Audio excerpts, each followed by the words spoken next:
देखो मेरे भाई, एज अ सिविल इंजीनियर हमारी ये रेस्पॉन्सिबिलिटी तो है ही कि जो हमारी कंट्री है उसके इंफ्रास्ट्रक्चर में हम लोग हेल्प करें, चाहे वो बिल्डिंग को लेकर के हो, चाहे वो रोड को लेकर के हो, चाहे वो डैम को लेकर के हो। लेकिन इसके साथ साथ पैरेलली हमारी ये भी रेस्पॉन्सिबिलिटी होती है एज अ सिविल इंजीनियर कि जो हमारे कंट्री है वो 50 to 60% एग्रीकल्चर पे डिपेंड करती है, और उनकी जो रिक्वायरमेंट है उसको फुलफिल करना, उनकी रिक्वायरमेंट इरिगेशन की, तो उसको फुलफिल करना जो है वो भी हमारी जो है रेस्पॉन्सिबिलिटी है, वो भी हमारी ड्यूटी है। तो आज का जो लेक्चर होने वाला है मेरे भाई, वो इसी से रिलेटेड होने वाला है कि वो कौन-सी चीज़ें हैं जो एज़ ए सिविल इंजीनियर आप लोगों को पता ही होना चाहिए, जो जनरली आप लोगों से कोई भी किसी भी इंटरव्यू में, किसी भी एग्ज़ाम में आप लोगों से पूछा जा सकता है। बहुत ही ज़बरदस्त लेक्चर होने वाला है, वीडियो अच्छी लगे तो लाइक और कमेंट ज़रूर कीजिएगा। बस ऐसे ही जो है वो अपना प्यार और सपोर्ट जो है वो बना कर के रखिएगा। तो चलिए स्टार्ट करते हैं। तो जैसा कि मैंने आप लोगों को बताया कि एज़ अ सिविल इंजीनियर अगर हम लोग बात करें तो एग्रीकल्चर में जो हमारे पास है, क्योंकि एग्रीकल्चर वाला इरिगेशन वाला पोर्शन भी हम लोग पढ़ते हैं ना अपना, जो इरिगेशन वाला पोर्शन होता है, जो हाइड्रोलॉजी वाला पोर्शन होता है, एक्चुअली में वाटर रिसोर्सेज़ वाला पोर्शन होता है, वो भी हम लोग एज़ अ सिविल इंजीनियर पढ़ते हैं। तो भाई जो हमारा एग्रीकल्चर की जो पॉपुलेशन है हमारे यहाँ 50 से लेकर के 60% तक लगभग इंडिया की जो पॉपुलेशन है वो अभी भी एग्रीकल्चर पे डिपेंड करती है। और एग्रीकल्चर करने के लिए मेरे को किसकी रिक्वायरमेंट होती है? वाटर की। अब ये जो वाटर है वो 2 तरीके से मेरे को मिल सकता है, या तो मेरे भाई मेरे को नेचुरली मिल सकता है, जो कि रेन से मिल जाएगा, रेन वाटर के थ्रू मिल जाएगा। दूसरा मेरे पास कि हम लोग आर्टिफ़िशियली जो है वो अपना क्रॉप्स को वाटर अप्लाई करते हैं। आर्टिफ़िशियली कैसे? या तो हम लोग अपना हैंड पंप यूज़ करते हैं, जो वो होते हैं ना ट्यूबवेल वगैरह होते हैं उनको यूज़ करते हैं, ठीक है? या फिर हम लोग जो है अपना कोई कैनाल है तो उससे हम लोग इरिगेशन करते हैं। तो ये हमारा आर्टिफ़िशियल तरीका होता है। दूसरा हमारे पास नेचुरल होता है, जो रेन हो गई है तो उससे पानी हमारा क्रॉप को मिल गया है। क्योंकि जब इतना बड़ा एरिया है इंडिया का, इतनी ज़्यादा पॉपुलेशन जो है वो एग्रीकल्चर के ऊपर डिपेंड करती है, तो इसलिए सिविल इंजीनियर का यहाँ पर काफ़ी इम्पोर्टेंट रोल जो है वो हो जाता है, ठीक? तो वाटर अगर हमको देना है तो भाई हम लोग नेचुरली तो देने से रहे, हम तो आर्टिफिशियली काम करेंगे ना, तो आर्टिफिशियली जो है वो हम लोग वाटर को अप्लाई करते हैं। तो आर्टिफिशियली जो भी हमारे पास रहेगा, चाहे हम लोग रिवर से दें उनको, या किसी रिजर्वायर से दें, या फिर कैनाल के थ्रू जो है हम लोग उन तक पानी पहुँचाएँ। जो हमारे फार्मर्स लोग होते हैं, उन तक हम लोग पानी पहुँचाएँ, ठीक है? एक्चुअली मैं खुद जो है वो रूरल बैकग्राउंड से हूँ, हमारे मतलब खुद खेती होती है भाई, तो इसको मैं अच्छे से जो है वो रिलेट कर सकता हूँ इसलिए, ठीक है? और एक होता है हमारे पास रेन वाटर, और रेन वाटर की अगर हम लोग बात करें तो वो आपका होता ही है, ठीक है, सीज़नल होता है। तो जब सीज़न आ जाएगा तो उस समय आप लोग का हो जाएगा ना। लेकिन जब हम लोग बात करते हैं आर्टिफ़िशियल की, तो मेरे भाई कोई ना कोई रिज़र्वायर होगा, कोई ना कोई कैनाल होगी, उससे मुझे जो है वो अपना फ़ील्ड तक पानी लेके जाना है। तो फ़ील्ड तक पानी लेके जाने के लिए जो है मेरे पास कुछ टेक्निकल टर्म्स होती हैं, कुछ कैनाल्स होती हैं, जहाँ से रिलेटेड जो है वो मेरा क्वेश्चन्स बनता है। तो वही हम लोग बात करने वाले हैं। तो यहाँ पे अगर आप देख पा रहे हो तो ये एक रिवर है। ये मेरे पास क्या है मेरे भाई? एक रिवर है, और रिवर में जो है मेरे पास वो नेचुरली जो है वो वाटर का फ्लो हो रहा है। नेचुरली जो है वो पानी चल रहा है, ठीक है? अब होता क्या है कि यहाँ पर मैंने क्या करा है, एक बैराज बनाया हुआ है। एक बैराज या वीयर, तो एक छोटा-सा डिफरेंस आप लोग समझ लो, एक मेरे पास मेरे भाई डैम होता है और दूसरा मेरे पास जो होता है वो बैराज होता है।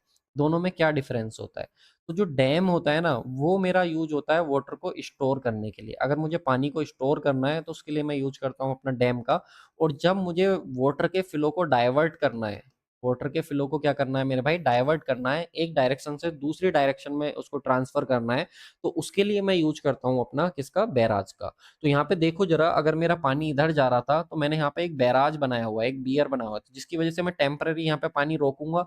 तो जब पानी रोकूँगा तो इधर मेरे पास मेरे भाई अपस्ट्रीम साइड है, और इधर मेरे पास डाउनस्ट्रीम साइड है। जिधर से पानी आ रहा है वो अपस्ट्रीम साइड, और जिधर पानी जा रहा है मेरे भाई वो डाउनस्ट्रीम साइड।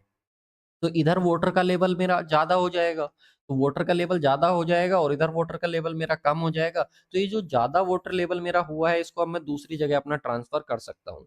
तो मैं जो होता है अपना, जो मेरे पास बैराज या रिजर्वायर होता है, यहाँ से स्टेटमेंट वाला क्वेश्चन बना था कि इसके अपस्ट्रीम से पानी ट्रांसफ़र करते हैं या डाउनस्ट्रीम से? तो इतना बेसिक सा क्वेश्चन्स भी जो है वो एग्ज़ाम में फ्रेम हुआ है। तो ध्यान रखना, उसके अपस्ट्रीम से जो है वो हम लोग कैनाल निकालते हैं। और जो ये कैनाल निकलती है ना मेरी, इसको मैं बोलता हूँ अपना मेन कैनाल, ठीक है? इसको क्या बोलता हूँ मैं, अपना मेन कैनाल जो है वो बोलता हूँ। और यहाँ पर अगर आप देख पा रहे हो तो एक यहाँ पे, एक जैसे यहाँ पे मेरे पास बैराज बना हुआ था, तो यहाँ पर भी मेरे पास जो है एक बैराज नहीं कह सकते, बट हाँ पानी के फ्लो के लिए यहाँ पे भी एक बनाया जाता है, जिसको मैं बोलता हूँ अपना कैनाल हेड रेगुलेटर। क्या बोलता हूँ इसको मैं भाई, CHR बोलता हूँ, कैनाल हेड रेगुलेटर मैं अपना बोलता हूँ। जो यहाँ पे मेरे पास होता है, इस कैनाल में पानी भेजना है कि नहीं भेजना, वो सब कुछ यहीं से अलाउ होता है। तो कैनाल हेड रेगुलेटर का काम क्या हो गया, वाटर के फ्लो को रेगुलेट करना, कि मेन कैनाल के अंदर मेरा पानी जाना चाहिए कि नहीं जाना चाहिए, वो सब मेरा किससे डिसाइड होगा, कैनाल हेड रेगुलेटर से। अब इसके बाद मेन कैनाल में पानी आएगा, मेन कैनाल से जो है फिर मेरे पास जारी होती है भाई ब्रांच कैनाल। क्या जा रही होती है मेरे भाई, ब्रांच कैनाल जा रही होती है, और ब्रांच कैनाल से जो है फिर मेरे पास मेरा पानी जाता है डिस्ट्रीब्यूटरी कैनाल में, और डिस्ट्रीब्यूटरी के बाद मेरे भाई जाता है माइनर कैनाल के, ठीक है। और माइनर कैनाल से फिर मेरे पास वाटर कोर्स बने होते हैं, और इन वाटर कोर्स की हेल्प से जो है मेरे पास फील्ड में पानी चला जाता है।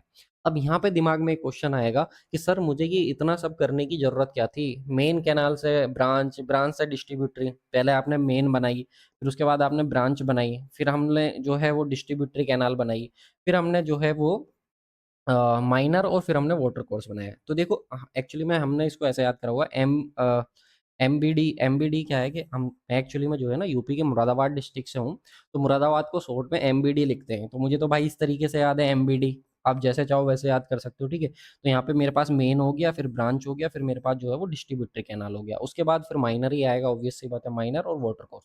तो मैंने तो इसको ऐसे याद करा हुआ है, आप जैसे चाहें उसको वैसे याद कर सकते हैं, बट इसको जो है अपना वो याद होना चाहिए किसको। लेकिन दिमाग में क्वेश्चन ये बनता है कि सर इसकी जरूरत ही क्यों पड़ी, हम तो सीधा जो है रिवर से पानी अपना फील्ड में भेज सकते थे ना, तो इस सब के तामझाम की जरूरत क्यों पड़ी। तो मेरे भाई आप खुद सोच के देखो, जब जो पानी रिवर से आ रहा होगा वो तो ह्यूज वॉल्यूम में आ रहा होगा ना, वो तो बहुत ज्यादा वॉल्यूम में आ रहा होगा। अगर इतना ज्यादा वॉल्यूम मेरा जो है डायरेक्टली फील्ड में चला गया, तो क्रॉप की इल्डिंग तो कम हो जाएगी ना। अब सर ये क्रॉप की इल्डिंग क्या होता है, तो क्रॉप की इल्डिंग होता है क्रॉप की पैदावार, जो वहां से प्रोडक्शन होना है, जो वहां से आउटपुट आना है निकल करके, वो क्या हो जाएगा मेरे पास, कम हो जाएगा, और हो सकता है कि पूरी की पूरी फसल भी खराब हो जाए। तो हम लोग करते क्या है, उस बड़े वॉल्यूम को थोड़ा थोड़ा करके डिवाइड करते जाते हैं, और फाइनली जो है एक वाटर कोर्स की हेल्प से जो है वो अपना कहाँ पे ट्रांसफर कर देते हैं मेरे भाई, तो हम उसको अपना फील्ड में ट्रांसफर कर देते हैं, ठीक है। तो अब यहाँ से क्या क्या पूछता है वो सारी चीजें जो है हम लोग अपना पढ़ेंगे। आई होप आपको एक थीम जो है वो क्रिएट हो गई होगी कि क्या हम लोग जो है वो करने वाले हैं, ठीक है मेरे भाई। तो एकदम हम शॉर्ट में देखेंगे, ये कुछ इस तरीके से होता है, ये मेरे पास अप स्ट्रीम साइड है, और ये मेरे पास डाउन स्ट्रीम साइड है मेरे भाई। तो पानी इधर से इधर को आ रहा है आप लोग का, और यहाँ पर हमने कोई बैराज बनाया हुआ है। अब ये बैराज क्या करेगा, पानी को रोकेगा, तो अपस्ट्रीम साइड में वाटर का लेवल बढ़ जाएगा। और जो मेरे पास ये बना हुआ है, यहाँ पे CHR बनाया हुआ कैनाल हेड रेगुलेटर, उसके थ्रू मैं पानी जो है वो अपना कहाँ पे भेज दूंगा, मेन कैनाल के अंदर भेज दूंगा। मेन कैनाल के बाद कहाँ पे जाएगा, तो MBD। मेन के बाद कहाँ पे जाएगा, ब्रांच में। ब्रांच के बाद कहाँ पे जाएगा, डिस्ट्रीब्यूटरी में, फिर माइनर में, और फिर मेरे पास वाटर कोर्स के थ्रू कहाँ पे ट्रांसफर हो जाएगा, फील्ड में ट्रांसफर हो जाएगा, ठीक है मेरे भाई। नेक्स्ट हम लोग आते हैं अपना, ये जो जो हमसे क्वेश्चन पूछता है, तो ये मैं आपको बता ही चुका हूँ कि मेरे पास जो वाटर का वॉल्यूम रहता है वो बहुत ज़्यादा रहता है, तो हम उसको स्टेप बाय स्टेप जो है वो अपना डिक्रीज करते हैं। सबसे पहले हमारे पास रिवर या रिजर्वायर रही होगी, फिर मेन कैनाल, फिर हमारे पास ब्रांच, फिर हमारे पास डिस्ट्रीब्यूटरी, फिर माइनर, फिर वाटर कोर्स की हेल्प से कहाँ पे भेज दिया, फील्ड में। तो एक्चुअली में करते क्या है, ये जो हमारे पास कैनाल्स हैं वो आपका जो है वाटर का वॉल्यूम जो है वो कम करते चले जाते हैं, ठीक है। और ये आपको पता ही होगा कि hierarchy prevents erosion and ensure fair distribution. इसकी वजह से क्या होता है, जो आपने ये एक जो ये क्रम है इसका पूरा, कि मेन से गए आप ब्रांच में, ब्रांच से गए डिस्ट्रीब्यूटरी में, फिर माइनर वाटर कोर्स में, तो ये जो क्रम है, ये जो इनकी हायरार्की है, ये क्या करती है, ये आप लोग की इरोजन भी कम करने का काम करती है। अगर आप ज्यादा वॉल्यूम आएगा तो ऑब्वियस सी बात है वाटर इरोड कर देगा भाई सोइल को। तो अगर हमने वॉल्यूम कम कर दिया तो इरोजन जो है वो भी कम हो जाएगा, और ज्यादा से ज्यादा एरिया में जो है हम लोग अपना पानी को जो है वो डिस्ट्रीब्यूट कर पाएंगे, ठीक है मेरे भाई। We will follow the water path from source to farm, यानी कि हमें सोर्स है और फील्ड तक जो है वो पानी को भेजने के लिए कुछ ये प्रोसीजर हमको फॉलो करना होता है, ठीक है मेरे भाई। तो अब यहाँ पे कौन कौन सी चीजें हैं जो मैंने आप लोगों को बताई, कौन कौन सी ऐसी डिवाइस कह सकते हैं जो लगी हुई होती हैं, बनाए जाते हैं हमारी स्ट्रक्चर, ठीक है। तो सबसे पहले आता है मेरे पास हेड वर्क, जिसको कैनाल हेड रेगुलेटर भी बोल रहा था मैं। सेकंड था मेरे पास मेन कैनाल। तो हेड वर्क की अगर हम बात करें तो ये बिल्कुल बिगिनिंग में होता है। अगर ये मेरे पास देखो आप लोग, रिवर थी, ये मेरे पास रिवर थी, तो इस रिवर से इस मेन कैनाल के अंदर, मेन कैनाल के अंदर मुझे पानी भेजना था, तो यहाँ पर एक स्ट्रक्चर बनाई जाती है, इसी को मैं बोलता हूँ अपना कैनाल हेड रेगुलेटर, ठीक है मेरे भाई। इसी को मैं क्या बोलता हूँ, कैनाल हेड रेगुलेटर। अब यही कैनाल हेड रेगुलेटर डिसाइड करेगी कि इधर पानी जाने देना है या नहीं जाने देना, ठीक है। तो ये आपको ध्यान रखना है। सेकंड होता है मेन कैनाल। तो मेन कैनाल आप लोगों को मैं बता ही चुका हूँ कि पानी जो है आप लोगों का सोर्स है, सीधे जो है वो प्राइमरी जो सोर्स होता है हमारे पास किसके अंदर जाता है, वो मेन कैनाल के अंदर जाता है। ठीक है। नेक्स्ट आता है ब्रांच कैनाल, डिस्ट्रीब्यूटरी कैनाल। तो ये आपको बता ही चुका हूँ। सेकेंडरी आप लोग की कैनाल होती है ब्रांचिंग, और जो मेन कैनाल से पानी आप लोग का ये लेती है। पर्पज क्या होता है, तो वाटर को डिस्ट्रीब्यूट करने का जो है इनका वो पर्पज होता है कि जो हमारे डिफरेंट डिफरेंट रीजन है, उन डिफरेंट डिफरेंट रीजन में जो है पानी को पहुंचाया जा सके। तो उसका जो काम करती हैं वो ब्रांच और डिस्ट्रीब्यूटरी कैनाल मेरे पास करती हैं। ठीक है मेरे भाई। नेक्स्ट आ जाता है मेरे पास माइनर कैनाल, और जो आप लोग का जो है वाटर कोर्स। तो माइनर कैनाल की अगर हम लोग बात करें, तो ये आप लोग का जो ब्रांच कैनाल या डिस्ट्रीब्यूटरी कैनाल है उससे पानी को लेता है। ठीक है। जो ब्रांच कैनाल है उससे आप लोग का ये पानी को लेता है, या फिर ऐसा कह सकते हैं कि ब्रांच कैनाल को जो हम फर्दर डिवाइड करते हैं वो अपना किस में करते हैं, वो माइनर कैनाल में करते हैं। ठीक है। तो ये मेरे पास जो थी एक ब्रांच कैनाल थी, इसको मैंने डिवाइड कर दिया अपना माइनर कैनाल में। अब ये प्रॉपर मान लो कोई एक एरिया था, ये कोई एक एरिया था, तो ऐसे एरिया बाई एरिया जो है वो हम लोग अपना पानी पहुंचा देते हैं किसकी हेल्प से, जो मेरे पास ये माइनर कैनाल होती हैं इनकी हेल्प से। आपने भी देखा होगा गाँव वगैरह में छोटी छोटी कैनाल्स बनी हुई होती हैं। कई बार तो हमारे यहाँ भी है एक। ठीक है। तो जो हमारे रिलेटिव्स हैं अगर वो सिटी से आते थे तो बोलते थे कि भाई ये तो नाला है, इतने बड़े तो हमारे यहाँ नाले होते हैं। मैंने कहा भाई होंगे, बट ये आपकी माइनर कैनाल है। तो मैं अपने दिमाग में सोच रहा यार ये सिविल इंजीनियरिंग का भी अपना ही एक अलग ही, ठीक है, वो है कि हम जो चीज़ पढ़ते हैं वो हमको देखने को मिलती है ना। तो ये एक अलग ही मजा है। बाकी भाई फिर हम लोग वाटर कोर्स की हेल्प से जो है अपना वो पानी को जो है वो फील्ड के अंदर जो है वो ट्रांसफर कर देंगे, है ना। तो वाटर कोर्स जैसा कि नाम से ही है कि फील्ड चैनल है, तो इसकी हेल्प से हम लोग क्या करते हैं, अपना फाइनली जो है वो फील्ड के अंदर जो है वो पानी को डिलीवर कर देते हैं। तो ये आप देख सकते हो ये वाटर कोर्स है जिससे हमने अपना खेत में पानी भाई पहुंचा दिया है। ठीक है। अब इसके बाद रेगुलेटर, जैसा कि मैंने बताया था कैनाल हेड रेगुलेटर होता है। तो कैनाल हेड रेगुलेटर क्या डिसाइड करता है, ये डिसाइड करता है कि आपका पानी कैनाल के अंदर जाना है या नहीं जाना है। रेगुलेट करना मतलब कंट्रोल करना कि कितना पानी भेजना है, कब भेजना है। तो वो सब कंट्रोल करने का काम जो होता है वो किसका होता है, कैनाल हेड रेगुलेटर का होता है। ये ध्यान रखिएगा। ठीक है। इसके टाइप्स की बात करें तो दो टाइप्स का होता है, एक हेड रेगुलेटर होता है तो एक क्रॉस रेगुलेटर होता है। ठीक है। तो हेड रेगुलेटर जो है वो तो काम करता है कंट्रोल करने का फ्लो को, कि कितना पानी हमको भेजना है। लेकिन वहीं पे अगर हम बात करें क्रॉस रेगुलेटर की, तो ये कंट्रोल करता है अपस्ट्रीम का जो वाटर होता है, जो अपस्ट्रीम का वाटर होता है, अपस्ट्रीम साइड जो वाटर होता है उसको कंट्रोल करने का काम होता है। ठीक है। या फिर हम इसको ऐसे भी कह सकते हैं, अगर ये रिवर थी तो रिवर पे जो बनाया एक क्रॉस था। ठीक है। क्रॉस मतलब यहाँ पे रोकने का काम। ठीक है। और कैनाल इधर से निकाल लेते तो ये हेड रेगुलेटर, तो इसको क्रॉस वाला बोल दिया, इसको हेड वाला बोल दिया। ठीक है। ऐसा हम लोग अपना इसको बोल सकते हैं। इसके बाद आता है मेरे पास क्रॉस ड्रेनेज वर्क। ये भी टर्म आप लोगों का इंपॉर्टेंट है और पूछा जाता है। क्रॉस ड्रेनेज वर्क का मतलब क्या है? ड्रेनेज मतलब क्या सर? ड्रेनेज मतलब जिसमें से पानी मेरा फ्लो हो रहा है। अब पानी किस में से फ्लो होगा? पानी या तो सर मेरा रिवर में से फ्लो होगा या मेरा कैनाल में से जाएगा। ठीक है। अगर पानी मेरा बह रहा है, या तो वो किसी नदी के थ्रू बह रहा होगा, या किसी या तो किसी नहर के थ्रू बह रहा होगा, या फिर किसी नदी के थ्रू बह रहा होगा। ठीक है।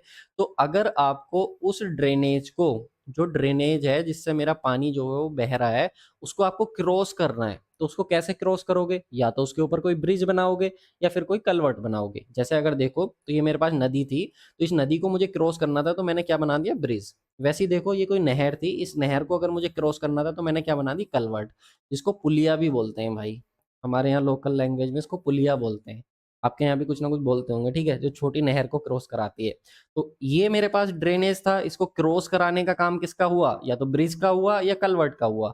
तो ये जो हमने कलवर्ट या फिर ब्रिज बनाया है किसी भी ड्रेनेज को क्रॉस करने के लिए, इसी को मैंने बोल दिया अपना क्रॉस ड्रेनेज वर्क। तो क्रॉस ड्रेनेज वर्क कुछ और नहीं होता है बल्कि कलवर्ट होता है, कोई साइफन होता है, कोई एक्यूडक्ट है। तो इनको हम लोग बनाते हैं अपना किसी भी वाटर बॉडी को क्रॉस करने के लिए। हाँ, ठीक है। जैसे कि हमारे पास रोड्स हो गया, रेलवे हो गया, इनको हमें सेफली क्रॉस कराना था किसी कैनाल के ऊपर से, तो वहाँ पे हम लोगों ने अपना ये स्ट्रक्चर को बनाया। तो आई होप आप लोगों को क्रॉस ड्रेनेज वर्क भी जो है वो क्लियर होगा। अब इसके भी कुछ टाइप होते हैं, एक्यूडक्ट होता है और साइफन एक्यूडक्ट होता है। तो ये सारी चीज़ें कुछ होती हैं, तो उनके बारे में जो है कुछ नहीं होती, एक्चुअली में होती हैं। ठीक है। इस पर मैंने लेक्चर बनाया हुआ है सेपरेट, आप सर्च करोगे तो मिल जाएगा। टॉपिक का नाम डाल देना। ठीक है। Cross cross drainage work by VIP civil Guru, तो आपको मिल जाएगा। वहाँ पे मैंने ट्रिक से याद कराया हुआ है। ठीक है। बहुत अच्छे से। जैसे कि यहाँ पर अगर मैं बात करूँ आप लोगों से, जैसे एक्यूडक्ट है तो एक्यूडक्ट में सी आ रहा है, तो सी फॉर कैनाल। ठीक है। इसमें ऊपर कैनाल होता है, नीचे मेरे पास ड्रेनेज होता है। ठीक है। अब ये ड्रेनेज क्या है, तो ड्रेनेज हो गया लाइक रिवर, कोई रिवर होगी तो ऊपर कैनाल क्रॉस करा रहे हो, नीचे आप लोग कोई रिवर जा रही है नेचुरली, कोई सोर्स है वाटर का, उसके ऊपर से कैनाल को क्रॉस करा रहे हो, तो वो एक्यूडक्ट हो जाता है। ऐसे याद कराया हुआ है, उसको देख लेना, है ना। वो आप लोग को बहुत हेल्प करेगा। तो दोस्तों बहुत सारी क्वेरी थी आप लोगों की कॉन्सेप्ट कोर्स को लेकर के, तो चलिए बात करते हैं। देखो, अगर आपको मेरे साथ जुड़ करके अपनी कंप्लीट सिविल इंजीनियरिंग करनी है तो आप कॉन्सेप्ट कोर्स को ज्वाइन कर सकते हो। यहाँ पर मैं आप लोगों को कंप्लीट थ्योरी क्लासेस देने वाला हूँ, साथ में पीडीएफ आपको मिल जाएंगी और साथ में आपको पीवाईक्यू क्वेश्चंस भी कुछ देखने को मिल जाएंगे। शॉर्ट नोट्स अवेलेबल हैं और अनलिमिटेड वॉच टाइम है आप लोग का 1 ईयर के साथ। इसके साथ ही अगर मैं बात करूँ कॉन्सेप्ट कोर्स की, अगर आपको मिनिमम टाइम में मैक्सिमम आउटपुट चाहिए तो आप इस कोर्स को ज्वाइन कर सकते हो, क्योंकि यहाँ पर प्रिसाइज कंटेंट आपको देखने को मिलेगा, इधर उधर फालतू की बकवास देखने को नहीं मिलेगी। स्ट्रक्चर्ड वे में कंटेंट चाहिए, पूरा chapter wise subject wise content चाहिए तो वो यहाँ पे आपको देखने को मिल जाएगा। और अगर आपको एग्जाम ओरिएंटेड कंटेंट चाहिए, हर कॉन्सेप्ट के बाद अगर आपको पीवाईक्यू चाहिए तो आप इस कोर्स को ज्वाइन कर सकते हो। यहाँ पर सारी चीजें आपको देखने को मिल जाएंगी। और क्या क्या है सर इस कोर्स में, तो यहाँ पर सारे सब्जेक्ट, चाहे सोम हो, बिल्डिंग मटेरियल हो, बिल्डिंग कंस्ट्रक्शन हो, कंक्रीट टेक्नोलॉजी हो, सर्वेइंग हो, इरिगेशन हो, इंजीनियरिंग हाइड्रोलॉजी हो, फ्लूइड मैकेनिक्स हो, आप लोग का स्ट्रक्चर एनालिसिस हो, आरसीसी हो, स्टील हो, इन्वायरमेंट हो, सोइल हो, हाईवे हो, रेलवे हो, एस्टिमेशन एंड कॉस्टिंग हो, सीपीएम एंड पर्ट हो, ऑटो कैड हो, आप लोग का अर्थक्वेक इंजीनियरिंग हो, फॉर्मूला चार्ट हो, ऑल सब्जेक्ट के शॉर्ट नोट्स हो, ये सब आप लोग को इस कॉन्सेप्ट कोर्स के अंदर विद प्रिसाइज कंटेंट और फ्यू पीवाईक्यू आप लोग को देखने को मिल जाएगा। लिमिटेड टाइम अगर है आपका एग्जाम में तो आप इस कोर्स को एक्सेस कर सकते हो, डेफिनेटली आप लोग को इंप्रूवमेंट देखने को मिलेगा। चलिए इसके बाद आता है हमारे पास ड्रॉप स्ट्रक्चर। ड्रॉप स्ट्रक्चर क्या होता है, इसको कैनाल में या रिवर में बनाते हैं हम लोग। कैनाल या रिवर में क्यों बनाते हैं, या फिर हम बोले कैनाल में बनाते हैं, क्योंकि होता क्या है कि अगर मान लो कहीं पे हमारे पास जो है डाउन ग्रेड है, कहीं पे हमारा स्लोप जो है वो कम हो रहा है। अगर स्लोप कम हो रहा है तो अगर पानी आएगा तो उसकी काइनेटिक एनर्जी बहुत ज्यादा होगी। काइनेटिक एनर्जी क्यों ज्यादा होगी सर, यहाँ तो स्पीड ज्यादा होगी ना। तो मेरे भाई आप भूल गए कि काइनेटिक एनर्जी का फॉर्मूला होता है 1/2 ½ mv²। अगर वेलोसिटी ज्यादा होगी, पानी तेजी के साथ आएगा तो काइनेटिक एनर्जी ज्यादा होगी, जिसकी वजह से क्या कर सकता है ये जो मेरे पास कैनाल है उसके बेड को खराब कर सकता है, इरोड कर सकता है, तोड़ सकता है, फोड़ सकता है। तो हम लोग क्या करते हैं कि वहां पे स्टेप्स बना देते हैं इस तरीके से मेरे भाई। तो जब ये स्टेप्स बन जाते हैं तो काइनेटिक एनर्जी जो है ना वो कुछ हद तक रिड्यूस हो जाती है, डिसिपिएट हो जाती है। अगर मैं टेक्निकली बात करूं तो काइनेटिक एनर्जी को जो डिसिपिएट करने का काम होता है वो ड्रॉप स्ट्रक्चर का होता है। ठीक है, तो ये आपको ध्यान रखना है। ठीक है, इसको सूट्स भी बोलते हैं, ये भी ध्यान रखिएगा। ठीक है मेरे भाई, तो क्या होता है, क्या पर्पज होता है, ये मैंने आप लोगों को बता दिया। बाकी लिखा हुआ है टेलीग्राम पे, आप लोगों को इसकी पीडीएफ मिल जाएगी। एक होता है सिल्ट रिमूवल स्ट्रक्चर। ये क्या होता है, देखो होता क्या है कि जब मान लो कि वाटर मेरा आ रहा था, तो वाटर अगर ज्यादा वेलोसिटी के साथ आ रहा था तो वो क्या करता है, सिल्टिंग करता है। सिल्टिंग करता है मतलब जो पार्टिकल्स होते हैं उनको लेके आता है सोइल के अपने साथ। तो उन पार्टिकल को हमें सेटल कराना होता है, तो बीच बीच में कहीं पे हम लोग ऐसी स्ट्रक्चर बना देते हैं जिसमें पानी आए, कुछ टाइम ठहरे और ठहरने के बाद फिर जो है वो निकल जाए। तो इसके अंदर क्या होता है, जो पार्टिकल्स होते हैं वो हमारे ग्रेविटी की वजह से सेटल हो जाते हैं, खुद से पार्टिकल जो है वो सेटल हो जाते हैं। फिर जो पानी आता है जिसमें पार्टिकल होते हैं वो तो सेटल हो जाते हैं, बट प्योर वाटर जो है मेरे पास भाई वो बाहर निकल जाता है। ठीक है, आगे चला जाता है। तो इधर मेरे पास अपस्ट्रीम साइड है और इधर मेरे पास जो है वो डाउन स्ट्रीम साइड है। तो ये बहुत बड़े बड़े स्ट्रक्चर्स जो है वो बीच में बना दिए जाते हैं। आप गूगल करोगे तो इसकी प्रॉपर इमेज भी मिल जाएगी, कैनाल के बीच में ये बने हुए होते हैं। आपके यहाँ ना हो, अगर आपने नहीं देखा है तो भाई इसका मतलब ये नहीं कि ये एग्जिस्ट नहीं करता है। अगर आप गूगल करोगे तो आपको देखने को मिल जाएगा। ठीक है मेरे भाई, तो क्या काम होता है वो मैंने आप लोगों को बता दिया कि वाटर को प्योरीफाई करने का काम होता है।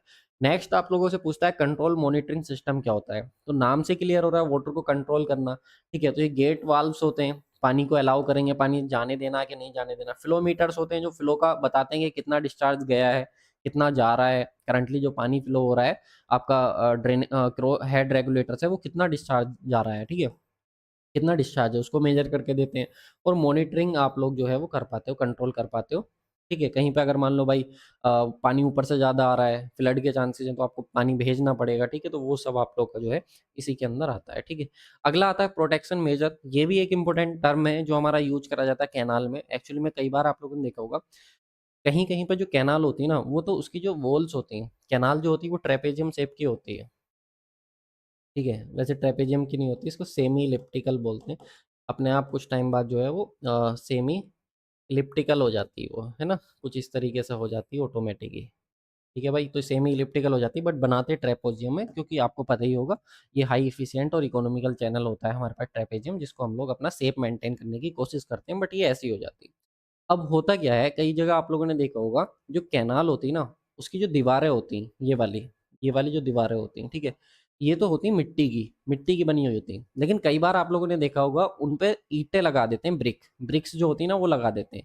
या कई जगह देखा होगा कि इसकी लाइनिंग पे यहाँ पत्थर लगा देते हैं ऐसे करके। थ्रू आउट द लेंथ, पूरी लेंथ पे, ठीक है, कहीं कहीं, ठीक है।